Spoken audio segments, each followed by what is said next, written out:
Doktor at medical community pagdating po sa mga supplement mula po sa mga tanim, gulay at prutas na umano'y nakakagaling ng mga sakit. Pero ilang pong kaso ang nagpapatunay na naiibsan po nito kahit papaano ang ilang komplikasyon at sintomas na dulot. Panoorin po natin. Halos iyuntog ni Eileen Piologo, 33 anyos ang kanyang ulo sa tuwing sasakit ito. 16 anyos pa lang daw siya nang una siyang makaranas ng pananakit ng ulo. Nawawala naman daw tuwing iinom siya ng painkiller. Pero noong Hulyo 2007, nagsimulang manlabo ang kanyang paningin. Dahil kapos sa pera, di siya nakapagpatingin sa doktor. Paano naapektuhan yung pang-araw-araw mong pamumuhay sa trabaho mo? Minsan half day na lang ako sa trabaho. Umuwi na lang po ako ng tanghali kasi hindi ko na kaya yung sakit. Nitong Pebrero, tuluyang nabulag ang kanang mata ni Eileen. Dito na siya nagpatingin sa doktor. Tinignan nila po dito sa labas. Normal po yung mata ko. Sabi nila wala naman pong katarata, wala kung ano-ano.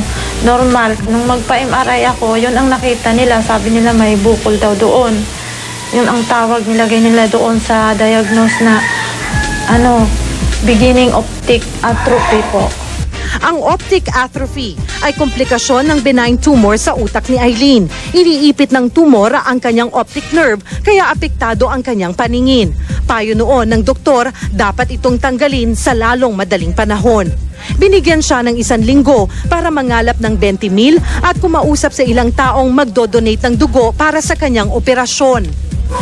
Parang ganun din po ata pag na-opera ako baka hindi rin naman humaba yung buhay ko kasi nga bibiakin na yung ulo ko Lumipas ang 1 linggong palugit, naisipan niyang lumapit sa ating programa at mag-avail ng alternatibong gamutan.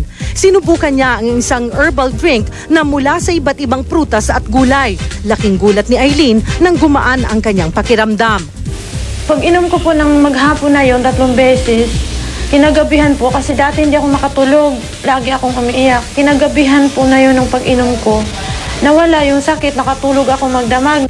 Patuloy sa pag-inom ng herbal drink si Eileen.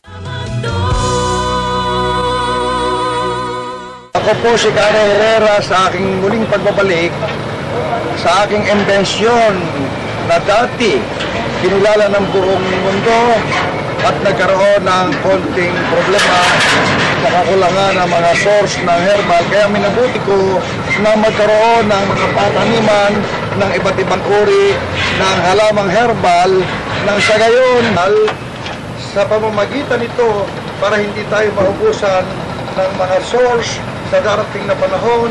Minabuti kong magpatanim ng 2 hektarya ng iba't ibang uri ng halamang herbal na organic. Sa makatuwid na hindi na tayo maubusan gaya nitong aking plantasyon. Masasabi natin ito ay pinag-ubusan namin ng masusing panahon at mga pagsusuri. Minabuti ko po sapagkat kung pupunta pa kayo sa main office, napakalayo. Kaya naglagay po kami yung pong cell number na nakalathala sa ilalim ng screen na ito.